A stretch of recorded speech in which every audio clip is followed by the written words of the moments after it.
अरे bueno यार नहीं होगा किसी का चप्पा मिलो मा चप्पल में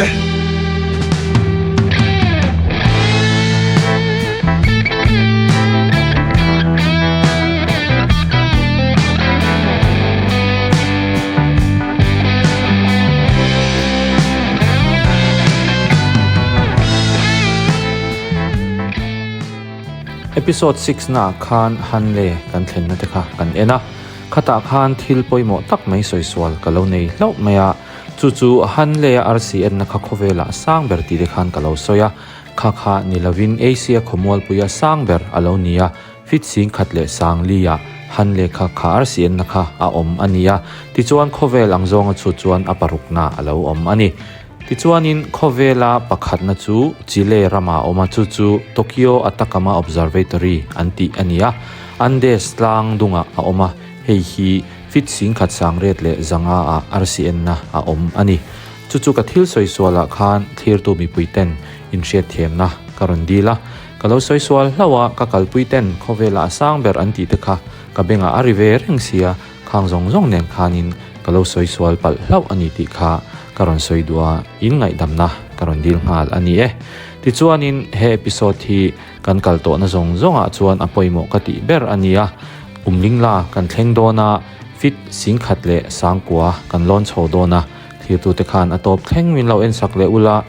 kan che dan te le kan kal dan te kan en hawanga thil poimo tak tak te kan soi chho zelanga mizo te zinga helai mun thleng to te chanchin te po kan soi chho zel don nia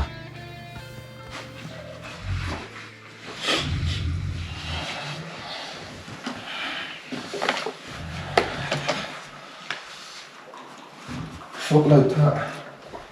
rất là nhiều hoa tuyệt rất là hàng đầu hoa tuyệt phục lợi thạ hàng hai đầu mùa 우리 가서 왜 저거 인게 확 들어와. 딱 쳐. 딱 봐.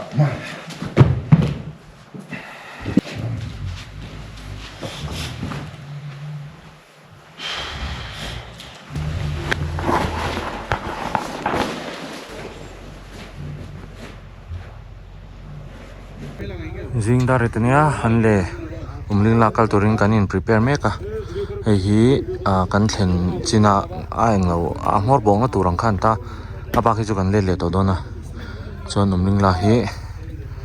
fit sing khat le sang ko le borvel ni an kalang a khaya phuroma a phurom rol rol na hu phurom rum ruma inge kan ma thleng don na shit lawa ma ro cheng em kan ti lo turang ang o hei kan bike te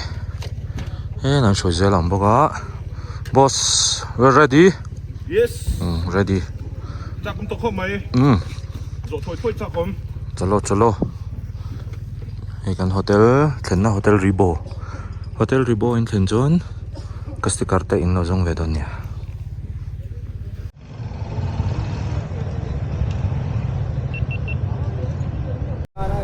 Umlingla, we are coming. I'm prepared na sa kamay raincoat te haro avot don tia kahak thon hem thon noi hen raincoat chu dule kina ha ka ngai lagan hamenga tuna ri chan da lum lu tuka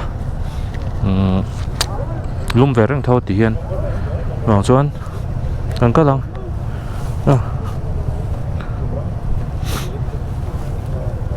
chet vut lan vut te thak tu phian à giờ hồi thì hiện hồi nó mới là pathum hi lamah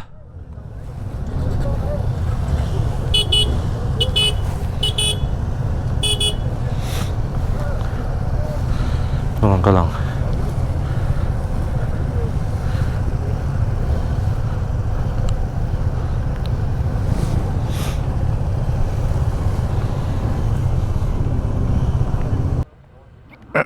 Tôi nói hiện hành lệ mà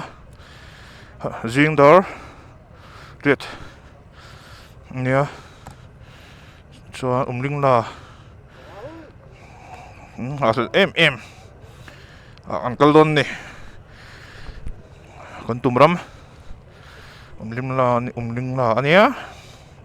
ko vela motor kal thei nam hun sang ber ania chonin chumi zo chuan a let lamin kan kal le to don ni ni ruk vela wen hin ni ania ni ruk vela Delhi kan thlen be seng all good oi except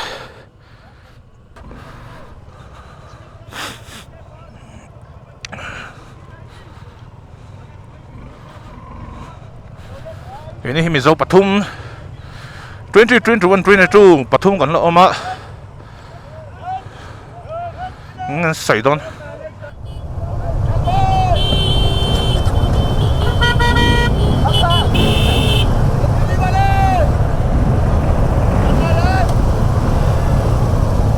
han be ro pui khopa khi la star kan entum na khane observatory mun khamo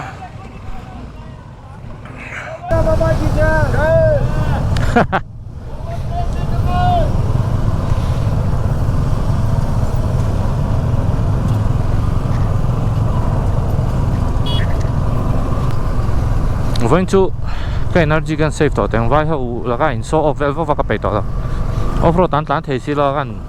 han in la ing mun kual vela min ti ha kha a fulo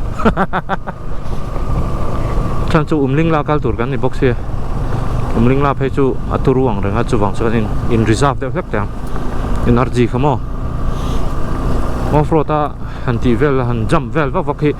tinga de kan min ti chaw riwa ti to lo tang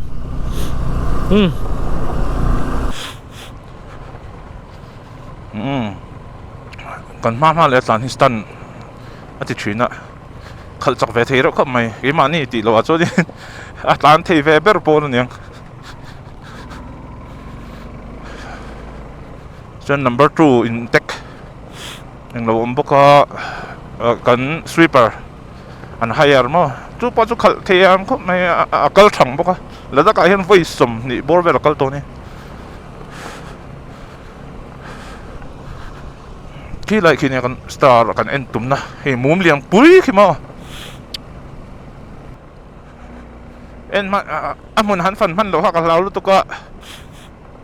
dar nga le chan ve kha khar na se dar nga kan theng dar nga ring ma de shin kan thenga helai hotel hi an lunch cái check in zung zung kan lunch sau le cha cha a ni ate en hin khi lại khi ni ma se atlang hi lian chin ta chonin atlang hi liana kal chung rei he ta ve he langai mo an kong sim dan hi an ni chu Mizoram anga kong hei chau ul deuh deuh ang chi khan an siam ve lawa tian thui deuh an lai tlan nuam deuh turin mo full load truck vel te po an tlan par mai ni par han ti la an struggle lo petrol hi tumli kan la ne mena black in kan la petrol pam om to si lo helama hen tau du khop mai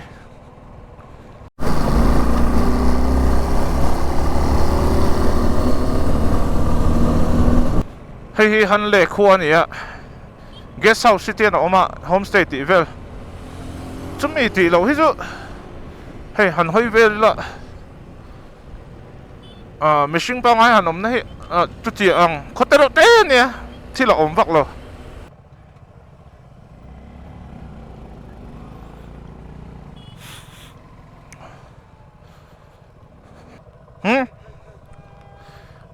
abi shooting kena pat ni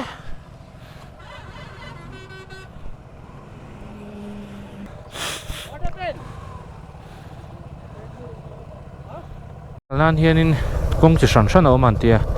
chu an han bo de kan ni po hi khoi lama nge kalila ti vel kha an hanin ngai to vel ni helama heng kal don ni mel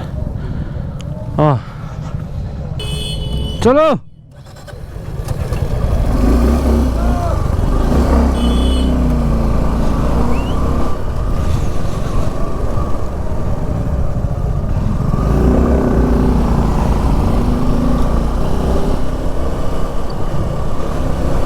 Umlingla lam kan pan hi kan tlan phei hi kong hi a thalo khop maya ti chuan kong khok rok deuh deuh mai hi kan tlan phei la metal lo hi tuna lang mek hi hruai zela camera ania chuan kan hma tlan hmeichhia hi bike lama Instagram ti vel online vela lar tak mai an som tel ve a chu ani hi himachal nula ania alo tel ve donan te thla te alo la dona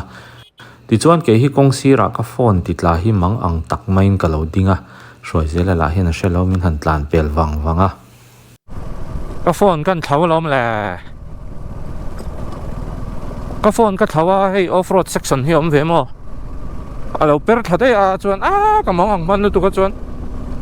kan nunga mi pain lo char hlau mai ai kan lom zia chu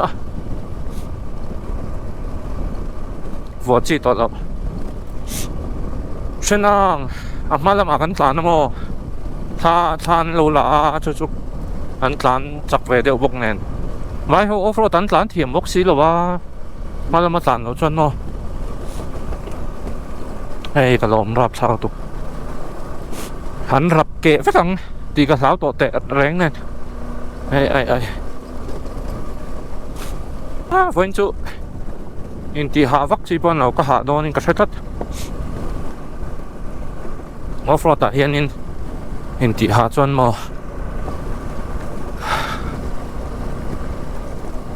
a thui ve kilometer za ni vel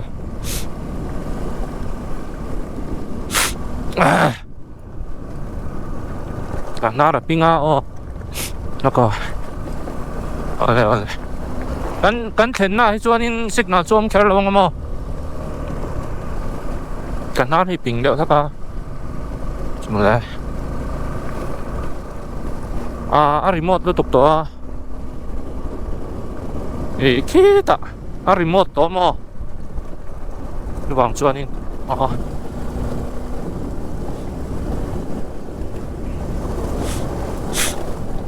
khai ava loose ve ka tlan na chu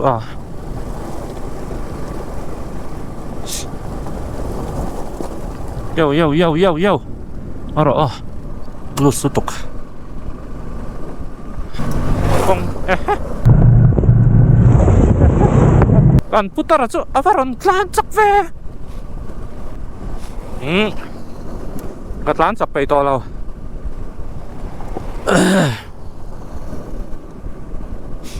ka phone ka titla mo energy ke ka ai ka soi du chu nisina hang kan ti deuh pup vela kong chia khanin ka phone ka thlau ta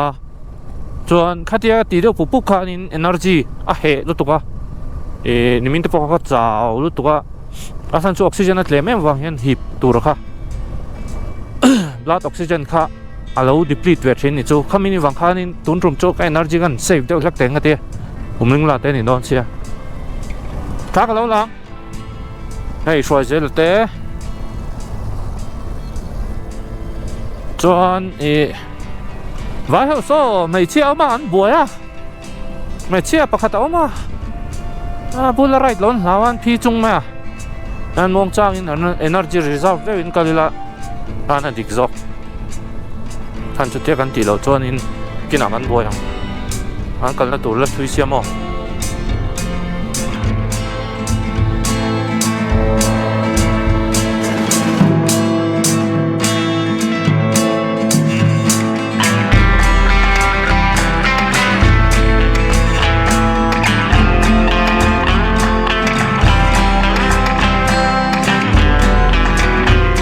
chuan han le thale ro pui chu bike chuan kan han tlan ve ta mumang te po hi ang rum hi ka ti mit clean tok mai hian thaler hi oma top chin nei lo ang mai hian thaler hi oma lung te po cherum ruma cowboy te po kan ang hian kain hre zok ani a feeling hi ka soi chuak thiam lo zoka aro pui ka ti em heng lai han right ve thei kani hi kaloma chutiang bokin katlan pui te po hian nuam an tin ro pui an ti bi clear hiani helai kalkong hi han le thaler hi helai hi shortcut ania umlingla kalnan hemi lo po hi kong danga om thawa amai ro chu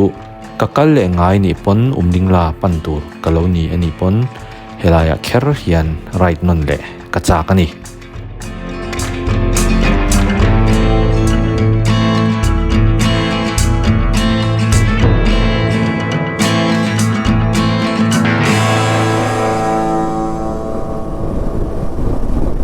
Ladakh Ride chu alo ro pui mani dik tak chuan mo vai ho te sa pho te na an lo ngai sang hi ka sha thiam ta tul maya chu mai po ni lo mizo te mizoram atanga hanin khal thleng phangat teng te hi khai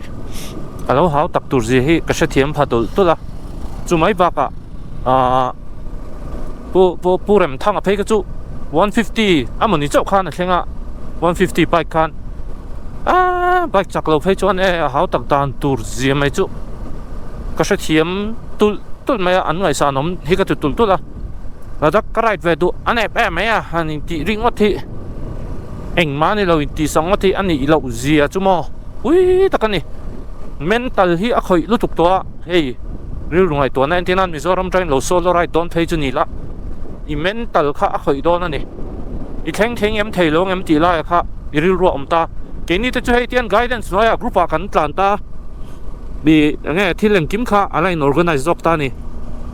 ma se kong zon chom ngai te mo til chi sang kha aturul tu gai tu na po thalera kan tlan ta khoya hian nge takalang ti lai a thalera te po khan kong hi peng hi tam sia tiang arimat ngot po khanin i ril ru eng tia ka soyang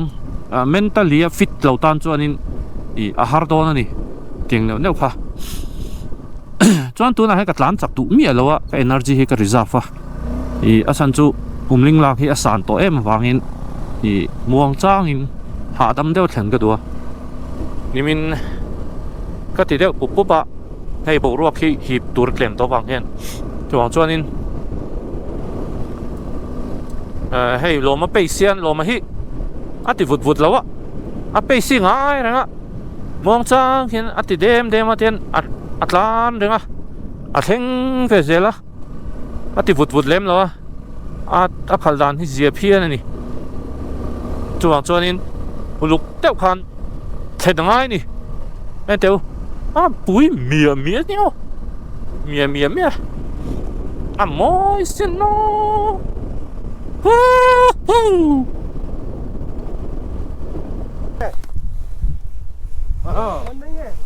em tin sia la ni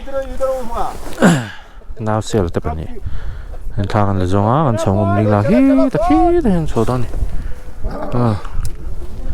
we are now at 14 I think around 15,000 feet. 15,000. Doing this we are completely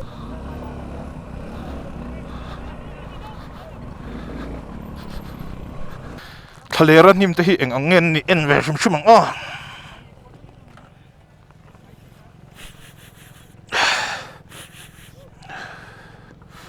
rimane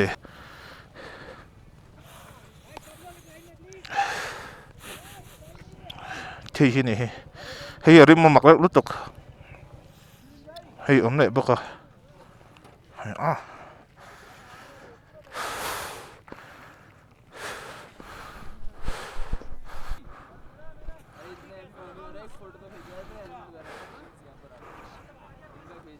and thleng trap to niang pai ka chak to lo mai tlan chho zela kan tlan zela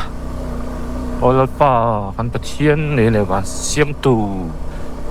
voini heng hun so tak te hun ro pui tak mai te kheng the min siang pa yan hing chu fucking nam ro se ri sai nan fo du ni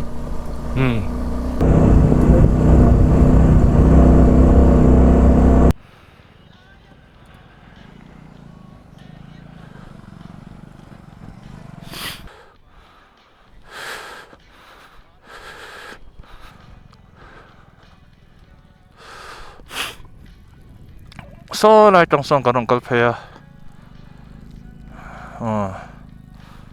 re kal hlei theilo te group en tan kan na ko long ko ta hol so ta tang anon phei ni vang khop mai vot lutok narrative vot view chung lo ma se angai thom lo ma narrative khop mai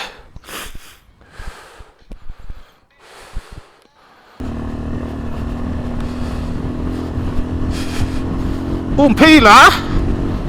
hôi mà hẳn bọn em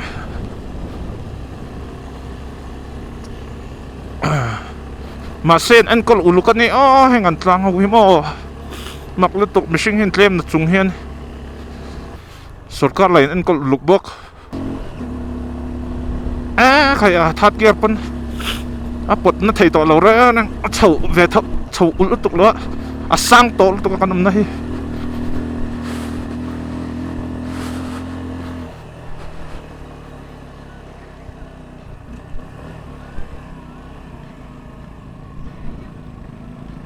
ngay lâu tiền chụp à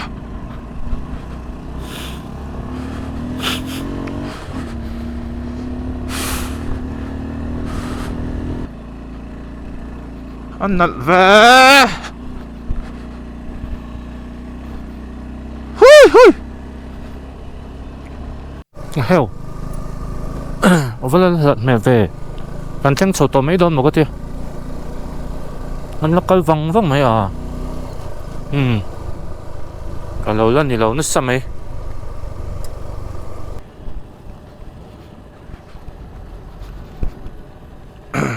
chú duy te ao ang ấy te ao Peter te ao Santi te ao ma về đến te lâu enatan kan lakua lang ấy hay hit lang cheap ni khơi nghe cái nồng bọc à sao lâu internet en thấy bọc khơi thấy bọc xí lâu mà buổi thạc nó tục map offline kan download la hin detail si sen box si lo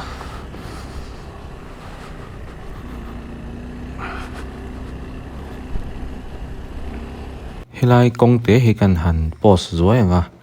hi ka ti din na chan chu Umlingla kal tur te in lo om ani cho ka video in lo en ani chuan helai tak hi ms kan thiat pa ms ral te bo na lai khania helai hianin ding le vei peng hi lo oma heta hianin vei lama chuk thak tur hi nia vei lama I chuk thak lo chuan kong ni lo lama ding lama I peng ani chuan khi ta mun na dewa Umlingla kong ni lawa shoi don che chuwang chuan kong hriat nan tin helai hi karon ti lang zuai ani vei lama pen thak tur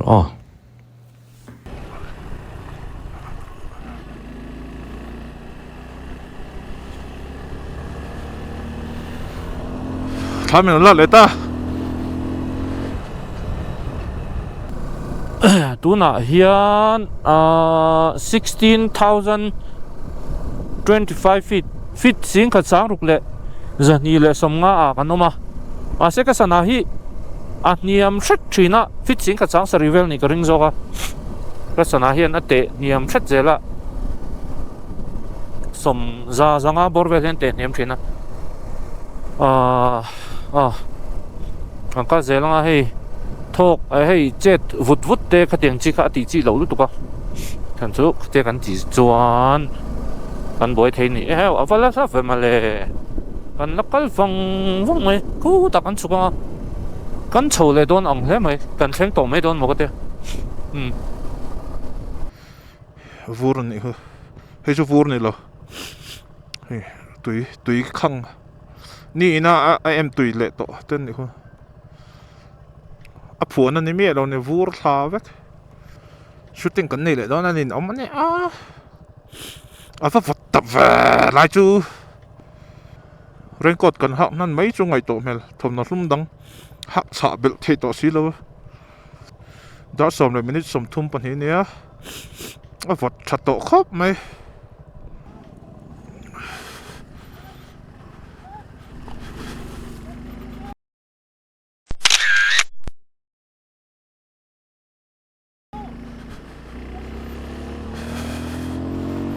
shooting cái này lệ ta Suzuki Celeb cái này Suzuki Celeb tiếng anh chụp thật ra chầu lệ chầu đó nè vật vật to đâu bui tôi làm thế cái má chia mi hilo mà hơi má lấy mi solo sa cái number hit 20 21 22 cái này cái 21 lò mà 20 also 22 17, 18, 19 an down to mo hi Umlingla kong chu ni zel nia metal desktop charger mo te lo ting e ni mi lo ni o thalera tingin ka kong chelo de wa te kalanga china ne kan influencer nei ve mai chia min pe lo san ro trui lo te rong khala da kar khat po ting dom da kar khat vel ni ra hau thei khop mai sap chi chu kan lo tluk lo ni sap hau chun siam shat mai ma na ro nia amai ro chu tu ya tlem ang reng karin ai ne thale ram man ni thing po om thei lo a lei lung hi mo mak lo tuk ruak mu tha lo lam pang pon ni pon ka lo a lei lung hi mak shim shim Umlingla kilometer somthum pakhat fakchi ye di pakhat ka hoi unra thok lop zan mai ne kan bike ki chu chatak em khal ro thok lovin ein tin ja kan thok du bi klei nem in kong siam hi lom anon pong le vak zela changin chisum le kilometer nga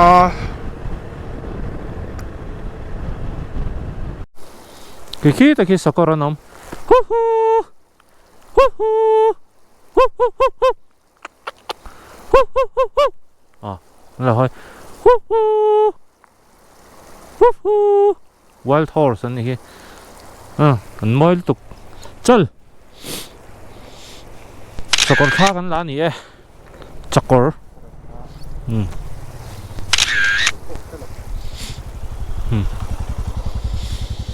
okay let's go đi sum le thêm đó này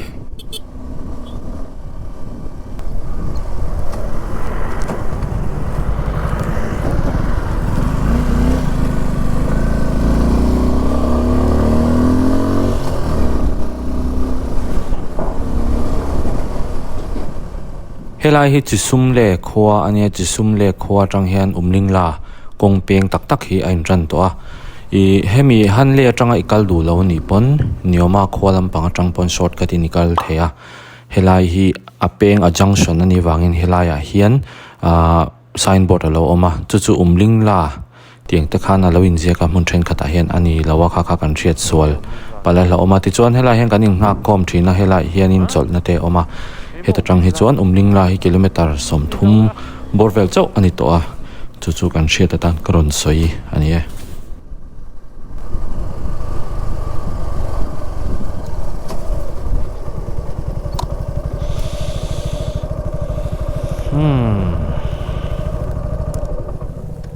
mặc rồi không mẹ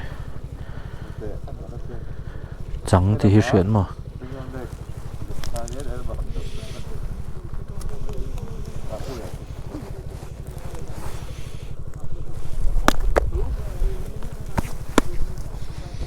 lung sial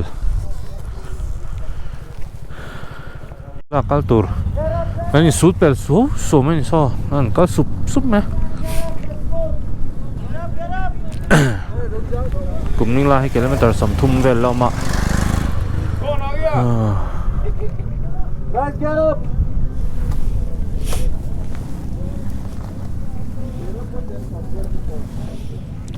thu hin oi lo som second pol te la hi mo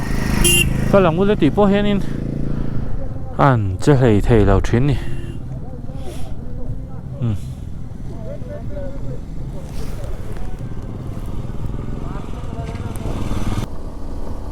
hey Umlingla kong phan ni zel adian dem chok po hi kilometer som li le tin ni ta chuan nei Umlingla an seng che pa kilometer som panga borvelom kaleringa en te vur tui mekani hopu luang hum mai ron borwa ki avot ema i thi hi votan ni chumo chuan in soitong khan tia trong vak hi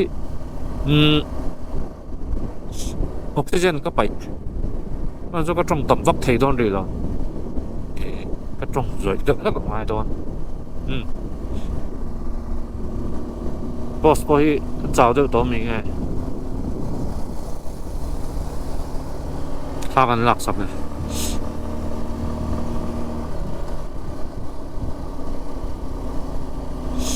cái bị bịa đấy khu ta khá lâu mà nhớ rồi anh tin anh ông bị làm gì cái gì nghe khu tắc anh nghe đi lâu có sao lâu á cái mi anh border China này anh border cùng nan đều hiền khu mình cái phần xiêm nghe tiếng ó cái tập mấy mẹ cái tiếng hẳn ổn chút hảo tập ổn cái tiếng lắm mình là hiện duty tên ông chuyện á khu ở trên này có trong vur tập lắm này cũng là ấy bảo rồi khi mà thale ang hiền lăng mà xem mà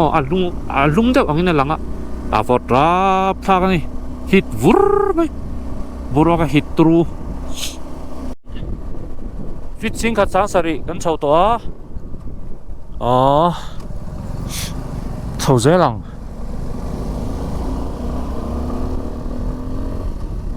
sang vay tàu học mãi oxygen kan hip đâu có con này lui hi hay về để check in cái gì cái ngày bên nghe bọc xe lâu by person này by vút mấy nè boro khi ava han hit tereng anh đi kha anh han kal toan anh chụp lệ to ni bur đang hiện tăng lắm pas này khai nằm rất không mấy ông đàn về xem mà saber ni kha kan in chụp đấy to come on baby apa ton bur ton ấy hai hi nghe nè Mount Everest Base Camp ai cần sang to nè ho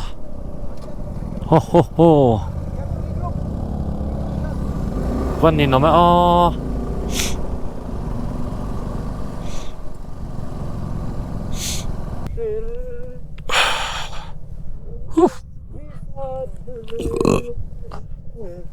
Everest Base Camp anh cần nằm na sang to nè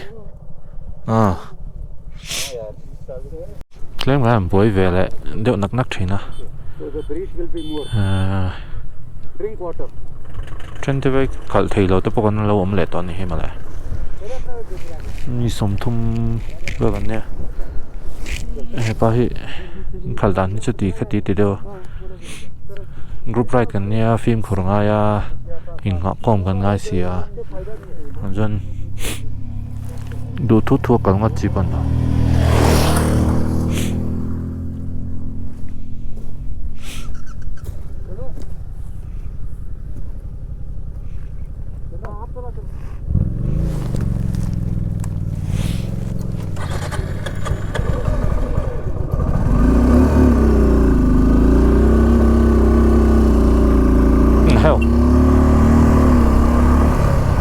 Power va loss na sa tove.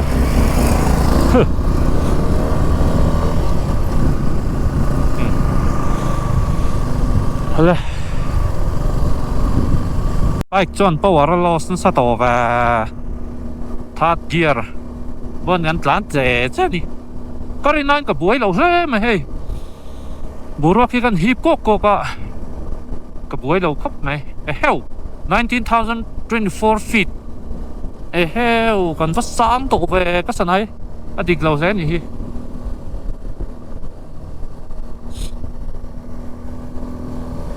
cần vắt sáng tổ về khi lại hay cần là sầu đôn một lệ xuất hiện chiếc việc lầu Umlingla hay sau này sẽ chịu ăn nền lầu quá vào tân gì vật buổi nó cái này lầu ấy guys cái lầu này sầu dễ là ngó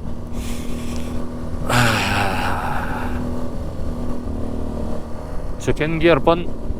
bộ trong ngay này họ tập thế mày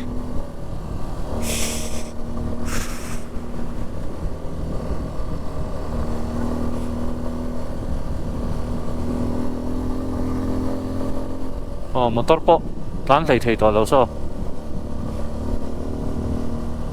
first gear second gear in tlan chho treng treng a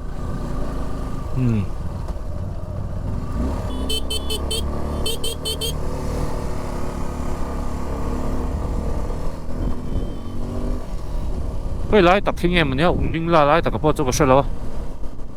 Nên plan chầu dễ le, no problem whatsoever. Anh nhớ tập sati chầu lâu khoang ai à. Cú tập han offroad tập han phải anh thì búp à. Thì rồi mua anh tập sa hi,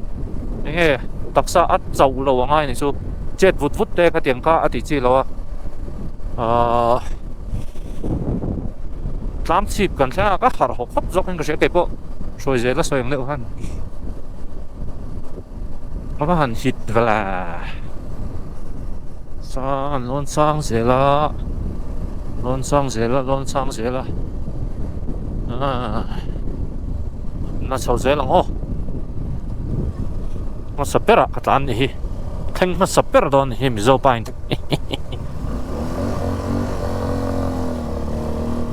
đây vur cần xem sầu tròn ta vuram Avan, what the fuck? Vuram kan theng choi first gear a na lenga tiang corner sa hen first gear lo chon pot zo thei to lo era pan tol to ka 1000 meter to reach Umlingla anani kan la lon sel do le oh ho vuram cái bike cái chập to lâu thế 500 meters from the world highest motorable road Olal pa Pagalo mem Buaina Hnamte à Ganun na min zuwa sa kawang hiyan ipin to fucking rose Hallelujah Mi ten tam takin min nui so train na Viking hemi ka titir hiyan paset do na chuan napakalo me chu mai ba ka tun kan ride na zo zinga atheng ma saber kan ni thei hi ka ban lom tak em finally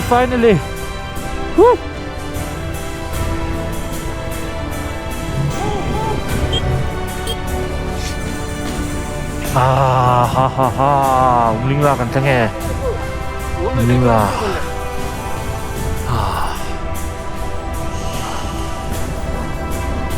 yes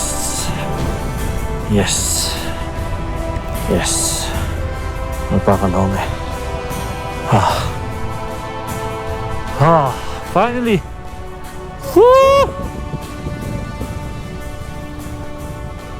Congratulations, guys! Yes! Woo! We have made it! Finally! Yeah! Lamah! Woo! Woo! Anh Thanh ơi! Lamah Thanh! Cái Thanh mà sắp bẹt oh! Yes, God is great! Woo! Kal vut tekha athalawa chuanin MSI in an thleng sang lok ngai kan ding anga sticker chu tam to Umlingla ka thleng ta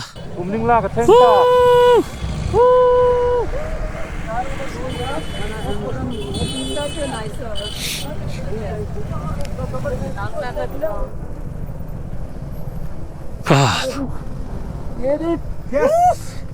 sticker kan zong sticker kan murila Heile Umlingla chu keini team chuan kan thleng ta a mizo pathum kan thleng chho ve ania pathian khongai na zara tak meu kan thleng chho ania a thleng theilo te po kan rilro a renga engtikai moni chuan an la thlen ve ngei theina turin du sakna kan hlan bok ani ti chuanin pathian zara kan thleng chhowa chu mai baka LBS Suzuki ina hemi V-Strom Owners Club te tan bi ka anti ani wangin chumi program awanga helai thleng thei kan ni hi kan lom em a Suzuki India ina heng program an buat sai na azara ke ni kan telve thei hi LBS Suzuki te du sakna azara kan thleng thei hi an chunga lom thu kan soi ani ti chuanin he channel mang hian thil tlem zong karon soi du chu mizo te zinga hian Ladakh thleng to hi kan om nuala Ladakh te Umlingla te Khardungla te kan om nual to a hei hi Delhi atanga ride te chu kan om nual to ani rental ride te po kan lo om nual to anga chu mai ba ka motorcycle te po kan om to thowa amai ro chu mizo biking a lu chila heng tianga thleng to te ka hriat hi kan han soinga ka hriat lo an lo omani pon he channel a hianin comment sama te khan min lo shil donia ti chuan ama sabera ka hriat chu mama changte hi ni mama changte hi kan kom chakan om thina ka kazin tila kan unau pa ani hi kumsang ni le som pathum khanin Delhi a na chol kha bike aron leya bike in all India around trip a chu ka hriat thei china chuan mizo zinga chuanin all India solo bike a tlan chuak ma saber ni in ka hria a chu sang ni le som pathum kha ani chu ti chuan Delhi atangin start hi Ladakh vel hi atlan chawa heti lai hian Umlingla hi an la hong lowa Khardungla kha ani maya Khardungla kha highest motorable road kha ani china khati lai khan fit sing khatle sang riata oma chu a han thleng chawa khati lai phei ka jon kong te po kha ala thalo em a hau tak khop maya vur sur kara te khanin akala abasangam a thil ti re ring hi hepa hi adventure sa a thil ti hi huai sena aris sang thin boka han thleng chawa bike te po kha a khal thiam tir or deuh chawania khati lai phei kha chuanin GPS ti te phone te po kha ala thalo em a internet te po kha ala thalowa a hel noi mi mai ni ti chuan han thleng chawa ka ngai tua thin khop me kanin bezeu kalkonga khan khuta South India te po azu thlenga ta atlan chho zela Arunachal te po kha han thleng chho veka ti chuan Aizawl aron ho ani kha mizo te zinga solo ride a ma saper ani in ka hriat sual lo chuan kalo hre sual ani chuanin mi pui te thlir tu te ngai damna kha karon dilak hei aya ma kan lo omani chuan comments lama khanin kan lo soi donia kha ka soi duwa ani hi adventure lampanga tui ani a long marine engineer ania ti hian foreigner thina foreigner chol laklo hianin a right quality khan thena phei chuan annu te nen po Khardungla te pon han kal to a annu nen Delhi tangin bike an renna Khardungla te po an han kala nu pa a heng lai han right ma saber an hial mei theini khang te po kha karon soilang ani se kumsang ni le somni le pathum somni pani borvel khanin annu nen Ladakh hi an lo right to bok ani ti chuan hei ka soile du chu adang te po kan la om nuala ni kum khan puchuan oma durtlang ami hianin solar ride in Umlingla hi alo thleng bok ti kha ka soi duwa ani hi a chanchin ka hre thui lu tuk lawa social media lampang a khoi lu tuk lem lawa puchuan ama hi karon soi duwa ani kha ms azwa solo ride le masaber ni kan soi chhozel donia ti chuan chu mizo a chong ka soi le du chu ms kha ni kan han soi galo soi masalawa ani kha sang ni le som ni le pani khan solo ride Umlingla mizo tlangwa thleng masaber ni ti kha kan hria tangaya ani hi mizoram atangin bike in ain khal chawa ani po khan harsat na tam tak atoka kong te kan han tlan ke ni po kan han tlan ve alo hau tak tur je te kha kan han ngai to ma ni chawa han tlan phe kha chu apui mi khop mai ti kha msa karon soi du moka chumi zo a chuan puhlim puyete purwa ta te pu are se te purem thanga hilmen ti kha an channel te po kha omanga YouTube khan anni kha group li annia sang ni som ni pali khan Umlingla an han thleng bokani mizoram atangin an khal chawani chu anni po kha soi mai chi mi lo anni ti chuanin ro thap le deuh mai pakhat ka khek khal deuh hlek chu pupui te na thial te hi anni a ms anen ms si phir wangchia ms wangchia nen si phir mi nen khan anin phura mizoram atangin kumsang ni sompasari khan anni po bullet ride gear ngatin an han tlan chhawni Khardungla kha highest motorable road ania pupui te hi an hel nuai khop mai an ni po hi in phur chungin an chawa mizoram atangin an start Mizoram atangin an starta anni hian har sana tam tak an to ka a phurpa ms hi adam lo ta hlau me delhi atangin adam lo chho ni in ka ria ka hriat chhualo chuan ti chuan van doi thak takin pangkhua vela hianin vur sur nen har sana tam tak an to ka anni po kha pupuite chau kha a han thleng chho thei ania kha kha aro pui khop mai heng tiang hun lai phei hi chuanin sang ni som pathum sang ni som pasari por chho vel phei chuan gps te internet te la thalawa chuwang chuanin thil reng kha a ro khop maya an ngai san oma an ni hi an tumru na te an raf na te an taf na te kha mizo mi puina kan hriat tan karon soi lang du ani pupuite hian channel anei boka puite ati kha ania na thial ti khan search ula in humayang ani kha a video te po oma ro thap khop mai kha karon soi du ani chuanin bike vel kha kan han soi chho zela thil poimo deuh pakhat kan hriat atana poimo mai chu lz avar te kha cyclein a thleng ti kha umlingla kha hei hi ka soi du na chan chu lz hi cyclein umlingla thlengani hei hi aro pui khop mai eng tin nge bike pon kan kala bike pon thok a haw tak lai kara umlingla cycle a alo hin khal thlen thei lai hi aro pui na rap thak ka ti ni ke chuan chuwang chuanin hei hi mizo ten kan hriat renga tan a chuan om zia hi kan right na hian ati chiang tulin ka hria kha karon soi tel duwa a chan chu lz a chanchin hi lz hi all india hi cyclein a tlan chhuaka hei hi proof nei thlap engkim hemi gps manga proof a cycle nge ni ti zong hi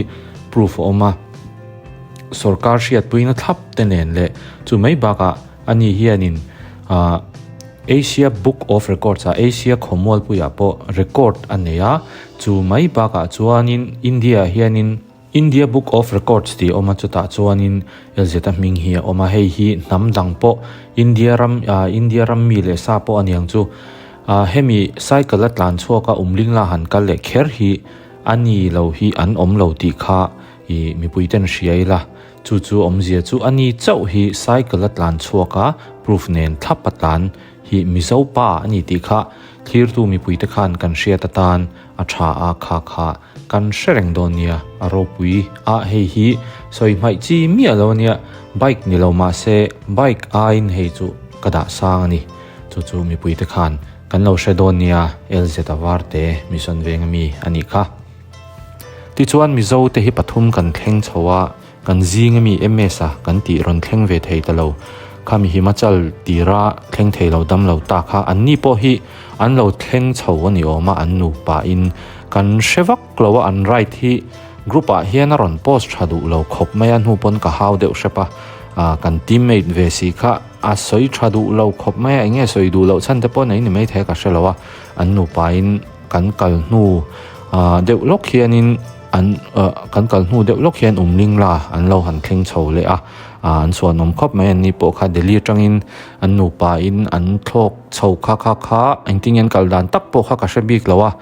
min ron be lum lam lem lawa an lo han thleng chho le ani an lom pui om khop mai kha nu pa helai han thleng chho umlingla chu an thleng chho ani ti kha an ni po kha karon soi do an lom pui om ti kha ka soi do ni o enga po chu ni se Ladakh Ride hi ni Mizoram atang chuan kan ngai ro pui reng boka amai ro chu kan ngai ro pui ang em kan ngai hau tak ang lutuk hi ani tho rualin kan ril ru hi apoimo akal ve tur kan lo omani pon kan ril ru khati pau khawila thil har sal tuk tura te khan da loila relax zewa kal kha tha in ka ria kha mizo tam tak hi dai darila Mizoram chau lo po hi I right tiang uti kha karon som du chewa rider kal le tur te po kan omin ka hria chu mai ba ka hei pathian zara sponsor te kan mu sponsor writing kan thleng chho ani ke ni kal dan hi chu adanga khang te kha comment sama te po ni ril rungai tu dan te po ai nang lowa tle ma lo soi nep te po kan lo om te po ni the amai ro chu ke ni chuan sponsor kan ni awang khan anep na kan hrelowa helai mun thleng theya kan han thleng ve thei shim kha kan loma sponsor thei ni te kha I alom om kan ti zoka sponsor theya heng ang bike promote theya din huna kan ding te kha alom om kan ti thu kha ka soi du engkim mai hi ril result takin clear tu mila ka channel te po MS เตกระเทียนปางเงี้ยเตปอมินรอนคอมเพลน่าซาติเตปอกระเชียไม่รู้จุกข้างเตปอค่ะรู้เจ้าตะกินคลีรีละเทงเวทให้เราตั้มตะกันอมลายการะเทงเตหันอินสวยเนบค่ะเกจวนอัชาอินกระเชลวะจุวางจวนเฮวิดีโอฮีมิเราเอ็นสักเซลอุลากันโหเลลำปังเตปอกันเอ็นโชเซลโดนยา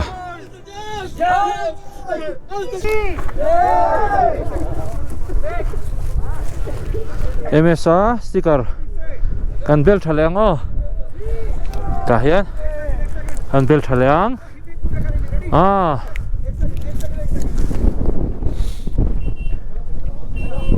sticker ho kha soft thei kan ni lo ti poka belangai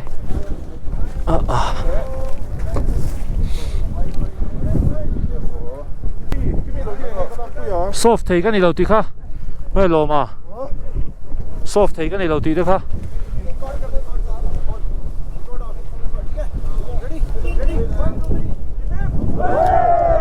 Kaning single dulu so mi ta ho so kaning kat ne Ki bot ki lang lakun su cái lo lang che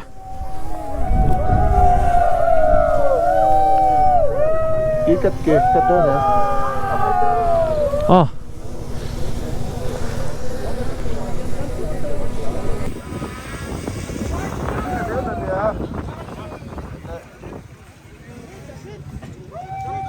hôm nay sticker hậu kha lo mà bula hom hom pe la ya vai hậu bula cũng pe lo we khai me la pe tiro karo go back Los hey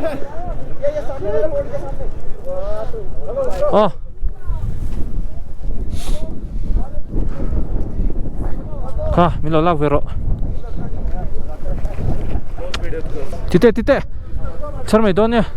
certificate du velo duе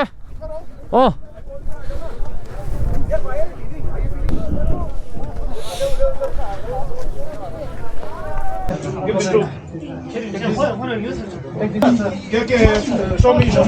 the picture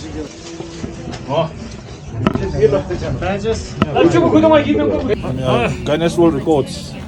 อันนี้เฟสคัตตัวนี้ตัวน่าดิส่วนฟิตสิงขัดสังกัวสมนิพลีสางอันนี้จุดเละ เราคุยครบเลย มวยตีเละกันไว้กันชุ่มกว่าส่งตานบทละห้อ family ตานกันใส่นะไง2025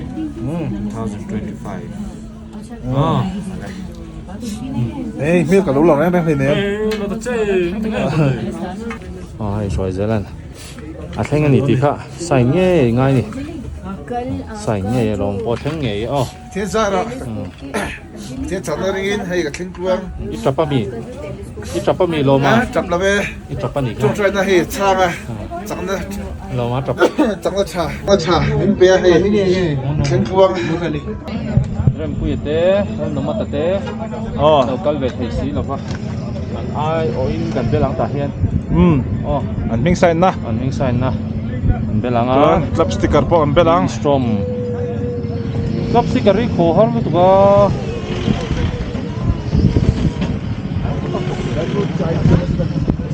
ตัวนั้นเห็นดาร์กัตเซนเวลกันน้ำตัวเห็นที่ไม่กันน้ำโลเรียลูให้เวทเช็ดเจ็บปนี่ติไม่โลชุดโลมาจับคานเฮ้ยนุ่มเอ็ม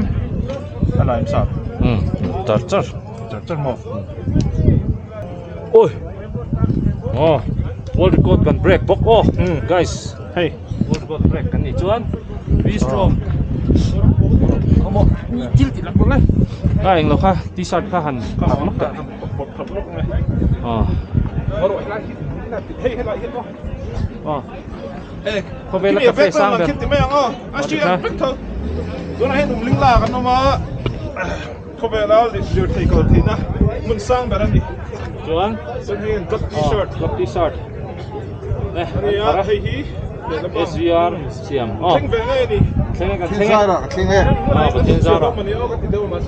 ทิ้งฝังเลี้ยวเลี้ยวไปดิ God is great Apo kan lalalaw. Apo bin. Pula ba?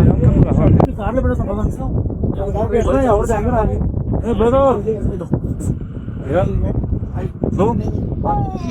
And then, come on, let's start. Who is this?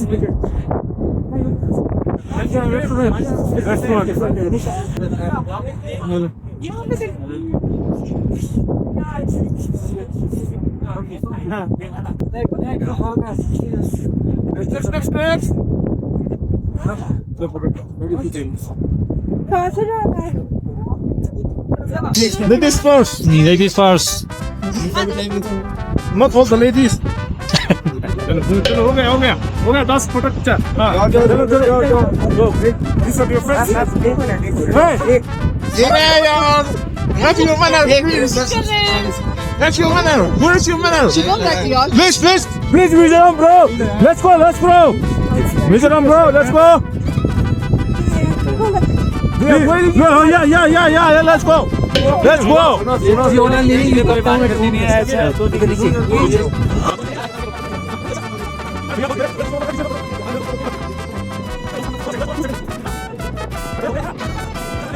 Hey. Come.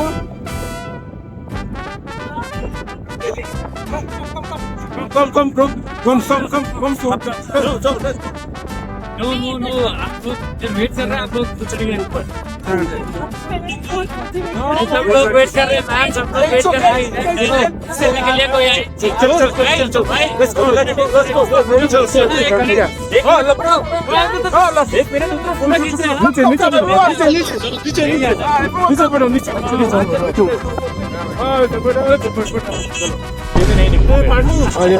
क्या कर रहे हो यार क्या कर रहे हो खड़े हैं ना सब लोग आ रहे हैं क्या चल रहा है ले लो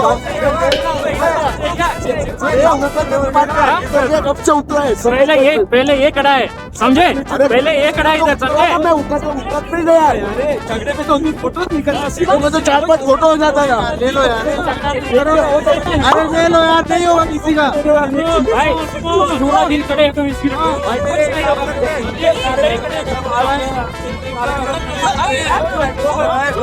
खड़े हुआ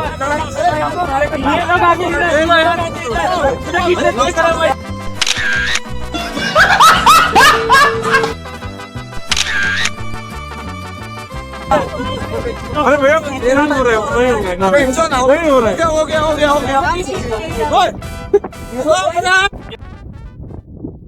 Is this yours, sir? You're coming from Germany, all the way from Germany. Wow, man, so nice. Yeah. What's your name? My name is Los. Yeah, Henrik. Yeah, nice to meet you. You came from northeastern part of India, very far away from here, around 5,000 kilometers from here. Right. Yeah.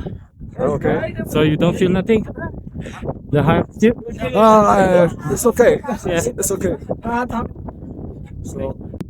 okay, have a good time. Sure. Nice to meet you. Okay. You alright, Sam? Okay. Umlingla tlang chu kan thlenga thate ka han la minus world record tega certificate te kan lei bonga sun ki like atlang chip ania la khop mai he atlang hi tian na mo mo world highest oxygen cafe eitia world highest cafe tente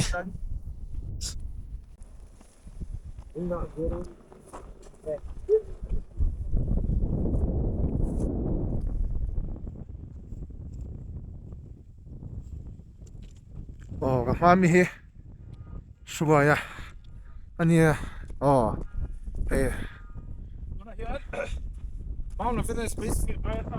Umlingla hianin eng tin ma kanom lo a hei thla te kan la a vai ho chun chuk thavek to kan lo mani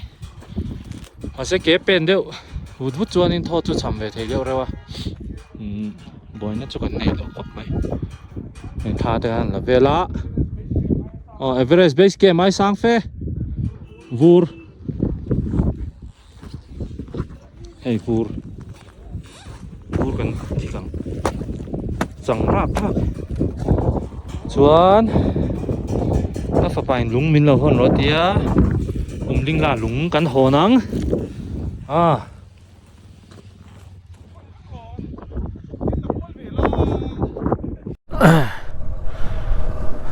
กันน้ำรู้ตัวครับแม่การขัดเรือจุกันน้ำตองตาเห็นเองดินมากันน้ำละอันนมเพี้ยนไหมสติกเกอร์ปกติเป็นเต็มตัววิวอินเราส่งตอนนี้ให้ลายยังกับเบล่าให้เรามาเป็นกับเบลนัวละซอฟมันก็ดีเราติค่ะเรามาขันเป็นเล่มโอ้ก็ใช่เราเลยเบลตัวเราส่งง่าย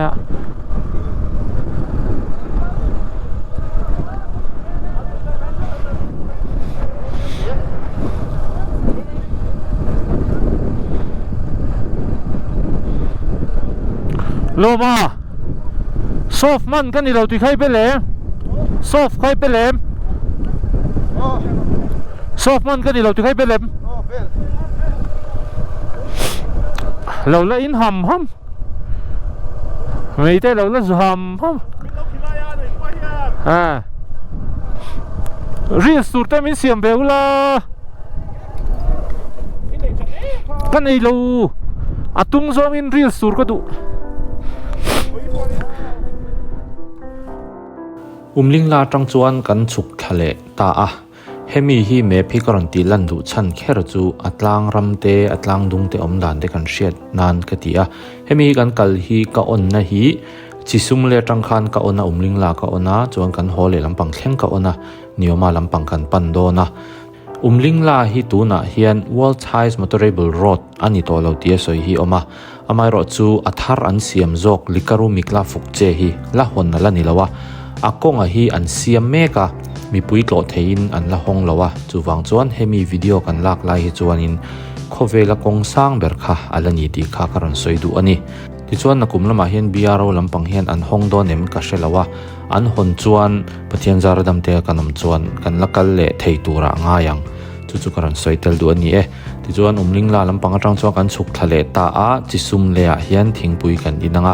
นิยมาลำปังกันปันเพย์โดนะนิยมาจู่เฮตาหันเล่กันเรียนาคันเล่เพย์ตัวลวินช็อตกัดละมากันโหเพย์เล่ขบุยเตเป็นกงเล็กเตกัลตัวลวคันเฮไลกงฮิช็อตกัดอันนี้จุดตะจวนกันกัลโดนอันนี้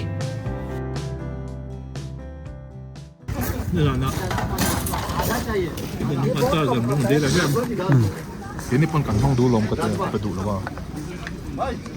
เฮ้ยจิสุเล่เปิดน้องมาให้ลิงลาได้กันถูกทางให้ experienceลิงลาเป็นสวยเตะเลยรีเอ็กล่างกับบนจอกอันนี้อาหารทากจอกรีเอ็กล่างลมปัจจุบันนั่นสรุปว่าเมื่อเขาเราเส้นไปกันมาเห่าแล้วไหมเกจูกระแทงมาสับเบร่ากระแทงหุ่นนุ่งเบร่ดูเบร่กระโฟนเขาต้องช่วยเตะกล้องเราเก็บเจ็บเลยจกันเองนิยมมากกันเดียวเรามาเจอลิงลากันซะจับเป้าสวยมีแค่เตียงไหวเขาเนี่ยเราตีนั้นเน็กช่วยไม่ได้ติดต่อกันไหมจับเป้าต่อมาเอาเรามาใช่มาเสอีกนัวกันเลยเวกต่อตัวนี้ตัวเอพีเต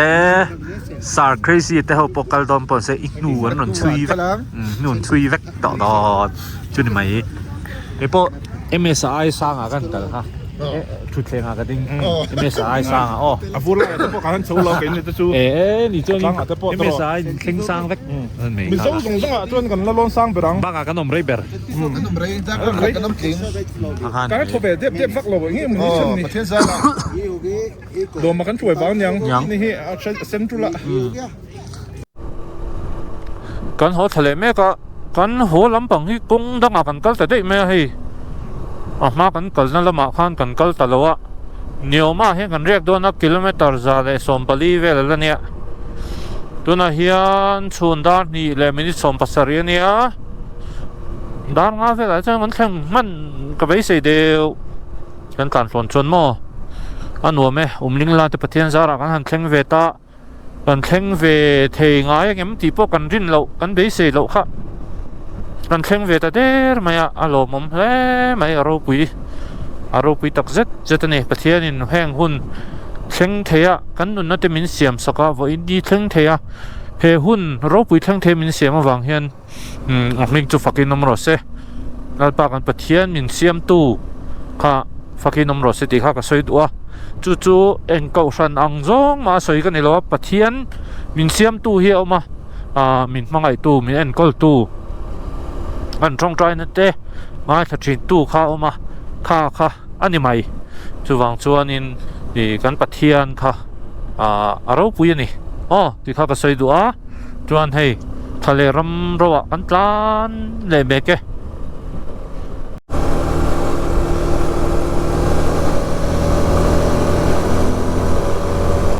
ไล่เองขวาสิไปเบสเองตักเนียงมั้ง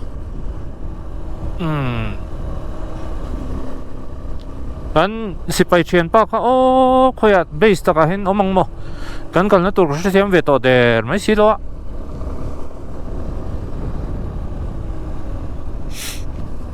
อันนี้มุมนี้เราจะชัดตัวเนี่ยไปงัดไม่สวยค่ะกันนี่ไปจุกเลยอ่ะมิโซตะโปก็ใส่ตองข้านแห้งไล่แต่ไปนั่นน้ำเวนวัลนี่ก็ทะเลรำรู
ซูมได้จู่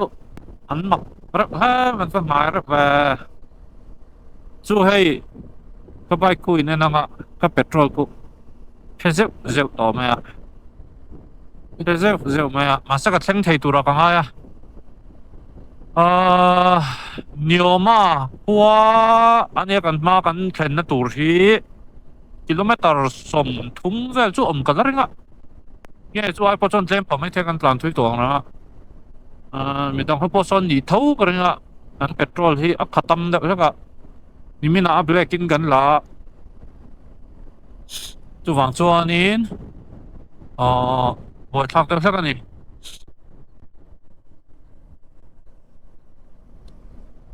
กันเข่งเทตัวร่างกันเข่งเทไม่รู้จะให้มิโซรามันดีหรือเปล่า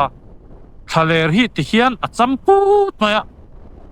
เปโตรกูเดี๋ยวก็หันผักด้วยหันต่างจุดมาแล้วบิ๊กริ้วไหมหนึ่งแห่งกันที่เราตัวจนไงล่ะไม่โซ่ปัลไว้จวนนี้อันอินเปโตรลับนั่นไม่ตัวฟ้าตัวนะไป tuang chuanin rilru kha anuam chi alo ni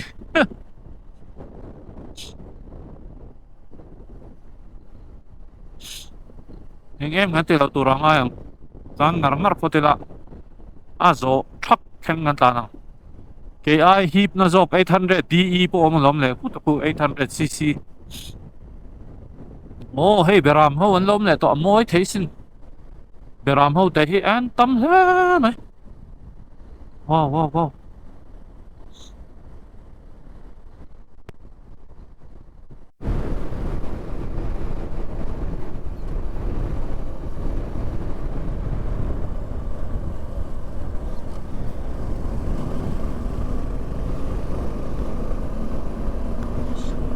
Mani gan kal na so lai han le kong peng chua ma che khan kan kal ta ni so lai son niom ma lam pang kan pheng a he lam pang hinga rom kal na kha ni ta ga jo ka sha thiam ta che mai so lai bridgewell kan khamo okay ham je chu han le khuwa khan kan lut phata heta hian han le khuwa kal du lo chon hela ma pon na kal thei tho ti na ni chu chu han le khuwa kha lu kha ngai sia han le khuwa kha poi mo chu bang chuan han le khuwa kha kan kal kha ni ta kong danga te hian kan round trip ni chu berana mo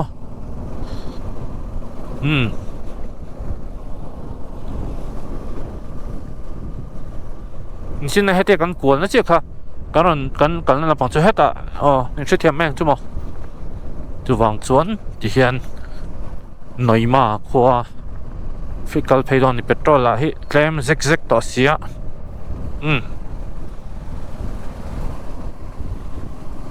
zek me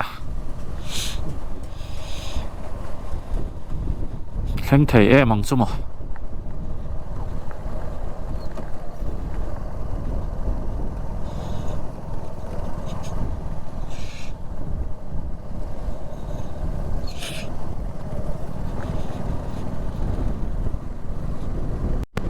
kan chen na tur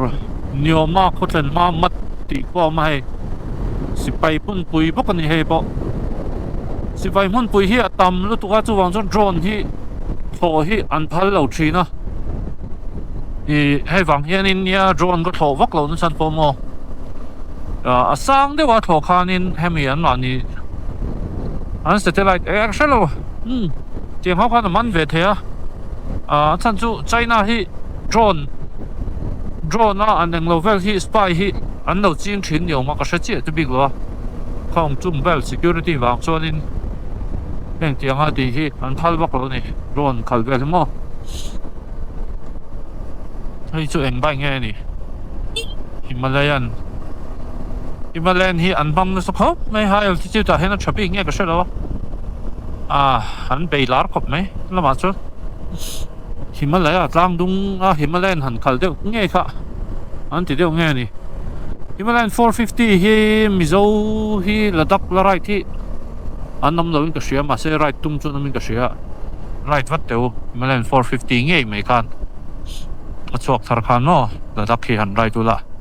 ti kha kalau soi ve mai ni Humvee ang deuh tu poron ta na hei vai Humvee chọn mèo hey Skoda anh cái chuyện tầm thế mày Mumbai tầm bằng Maharashtra làm trên nó tầm thế mày rally anh này là rally lem kan chen na tur nioma khwa kan khen ta lai zan kan bi ka nga nak tuk lama kian jispa lam khan khen man mai thei jispa kal tur ni ka sia nak tuk lama hian tiang chua kanum dan tur chu ani le petrol kan thun full le pa panga chuanin an ti thaleng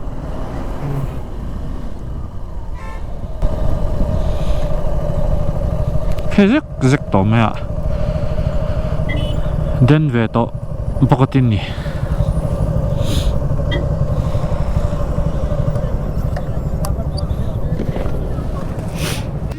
Kovela petrol station Sangber what highest altitude okay oh hanggal don homestay sakor kong line lom top mai à bong pon nom tala sakor kong line lom kan homestay an pan don na tuna khan kan petrol thun no kha Kovela petrol pump Sangber ni chuan motor var son kan homestay à min da don ni dan kalang nioma khua ani hi noima nge nioma nge nioma zok niom tak ni nioma thong home stay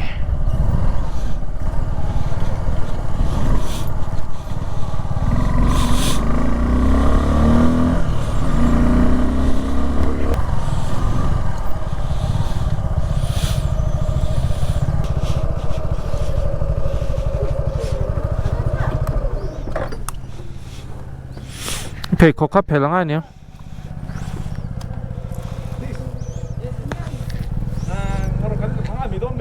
mo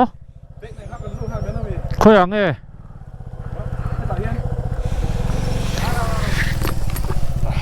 dan bung ruwa te ma se dan bung ruwa hey nioma home stay aga nom dona chuan kan om na tur te hi an nuam ma anin chung hin hunga khi anin chung sarang ki thing vekin an siama khi ai khua hi bota khani ti lum na khani mela kan te mo vlog tur te ga sa ka idea vek ka idea vek chon ki sia ko mai ni ki chon focus nai la alam the ki thing tum lian le thing te chung le khenin da amring ma di le en lo te le kha le tom tro Chú sao travel. insulation in nu pan di khan mu le me ro nó mình bây chú chỉ gì đó thì nó zana te mi ron da prokruk zo ma le ai po chu ni se Umlingla Buaina kan khenga kan chen na in te hi ngoi ro locks kan me lang pu tho an ne helam pong po shim shim hi a khomi te hi chu kan me lang tang mi mo kan me lang pu zelan ni Tibetan de pa li ti te chuan mà sẽ de pa li tin du me ro pe khok bun an phal lo phần nụ chalo dep an nei mai thai kan la chalo kan bu thi pona khan om top me bo long chu mo an la lut ni ro mi mai da ru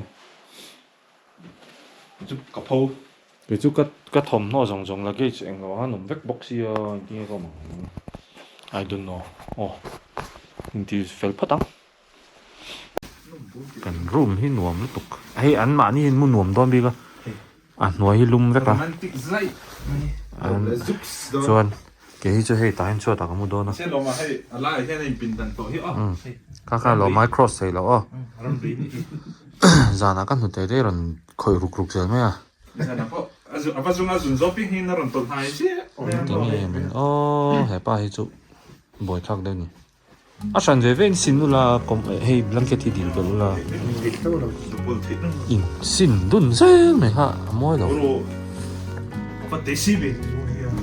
a hei de dong yen dan yen don he ti zong pakhat ve ven sin nu la ka ti na zo tien mai han do pa lo tat in sin trom ha hey mei lum han chem hruai ho cha om ve dro hai tu ber hinda be ai hong to lo te photo nia chin na po ting ma mu ti lo ni a photo nia le chu ti khan dar thalang phe na han ka lo lang ve chu zong chu ni ka lang ve thai lo chang tu pa ber lang ai vai ho jing han a chang tu pa mo in tin om ta ta buai tha lo pe le bin nei hey nioma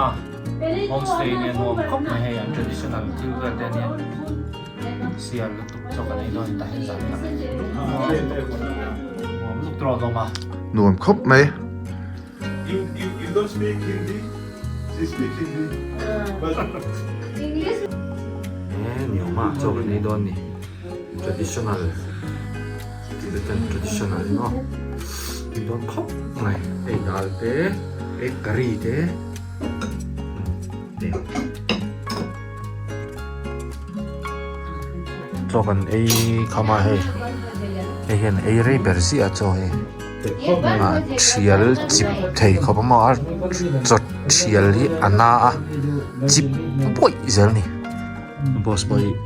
aquara kan ấy chắc à kan ele arang bok du la kiar du boka ele zoom zoom ra cho anh soi toàn han he an in hi ke lai ko phut hi thasik tak taka chuan mei an chepanga a chuan na tur ani phela an in te so abang so a cha ko bo tani ba a cha chuan hei Mizoram se traditional table te Hadi mere direct cycle में मिलियन में साइकिल है या कोई